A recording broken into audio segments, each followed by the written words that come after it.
माझ्या कवितेचे शीर्षक आहे दुरावा असह्य झाला. दुरावा नाही होत सहन आता, मन तुझ्याच गुंतून राहतं. शब्दांमध्ये हरवते ओढी, शब्दांमध्ये हरवते ओढी. तुझ्या विना सगळं काही अपुरं वाटतं. डोळ्यात त्या आठवणी रोज मला तुझ्याकडे नेतात.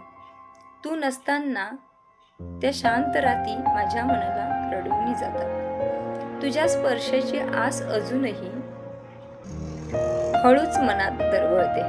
प्रत्येक श्वासात तुझे नाव हळूवार होठांवर उमटते. कधी येणार तू जवळी माझ्या, हाच प्रश्न मनाला चिरतो. दुरावा नाही होत सहन आता, दुरावा नाही होत सहन आता. प्रेम मग दिवसेंदिवस वाढते, प्रेम मग दिवसेंदिवस वाढते आता.